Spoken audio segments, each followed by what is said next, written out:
Pasensya na anak, wala tayong ulam. Ayos lang, Nay. Kakayanin natin. Ate, gutom na ako. Ang mahal ng mangga mo. Sariwa po kasi. Yan lang trabaho mo?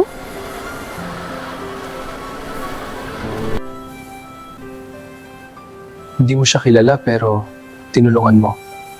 Kailangan niya po ng tulong. Simula bukas, dito ako magtrabaho. Tindera lang naman siya dati. Hindi siya bagay sa sosyal na kumpanyang to. Hindi pera ang sukatan ng kakayahan. Kailangan niya ng operasyon. Magkano po? Malaking pera ang kailangan. Kilala ko mama mo noon. Ha?